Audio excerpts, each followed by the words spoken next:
মারজান এবার হাবুর খোঁজে গ্রামে চলে আসবে আগামী পর্বে। বিস্তারিত জানতে সম্পূর্ণ ভিডিওটি দেখতে থাকুন। আসসালামু আলাইকুম বন্ধুরা, কী অবস্থা সবার? আবার আপনাদের মাঝে হাজির হলাম হাবুর দ্য স্কলারশিপ নাটকের 146 নম্বর পর্বে কী হবে তার অগ্রিম খবর নিয়ে। অবশেষে মারজান সাকিবের আসল প্ল্যানটি জানতে পারবে। সে জানতে পারবে যে সাকিব আসলে তাকে মন থেকে বিয়ে করতে যাচ্ছে না। সাকিবের অলরেডি বাচ্চা এবং ওয়াইফ রয়েছে। সাকিবের টার্গেট হচ্ছে মারজানকে বিয়ে করে তার সমস্ত সম্পত্তি তার নামে লিখে নিয়ে মারজানকে ডিভোর্স দিবে।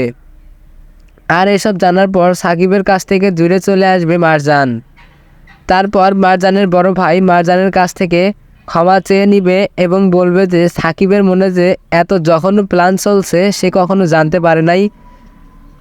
আমি তো বাবার কথা অনুযায়ী তোমার আর সাকিবের বিয়ে দিতে চেয়েছিলাম।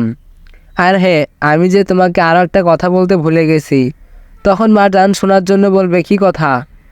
তখন তার বড় ভাই বলবে যে আসলে আমি হাবুর সাথে কথা বলেছিলাম যাতে সে তোমার জীবন থেকে সরে যায়। আমি তাকে বলেছি যে হাবু যদি তোমার জীবন থেকে চলে না যায় তার বাবা যে কোনো সময় স্ট্রোক করে মারা যেতে পারে, তাতে তোমারও সমস্যা হবে। হাবু তোমার বাবার ভালোর জন্য তোমার জীবন থেকে চলে যায়।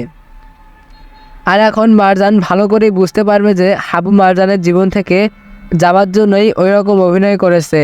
হাবু মিথ্যা কথা এবং মিথ্যা অভিনয় করে বুঝে দিছে যে তার অন্য কোথাও সম্পর্ক আছে।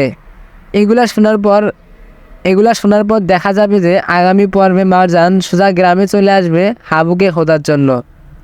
এবার সেকেন্ড চেয়ারম্যানকে দেখা যাবে হাবুর উপর প্রতিশোধ নেওয়ার জন্য তার যে মামা রয়েছে তাকে গ্রামে ফিরে আনবে এবং তারা দুইজনে প্ল্যান করবে যে কিভাবে হাবুর বড় কোনো ক্ষতি করা যায়। তারা দুইজন প্ল্যান করবে যে হাবুকে কিভাবে মেরে ফেলা যায়। এছাড়া আরও সুন্দর সুন্দর কাহিনী নিয়ে থাকবে হাবু দ্য স্কলারশিপ নাটকের 146তম পর্ব। সবাইকে দেখার আমন্ত্রণ রইল। এই বলে শেষ করছি। দেখা হবে নতুন কোনো নাটক আপডেট ভিডিও নিয়ে। আল্লাহ হাফেজ।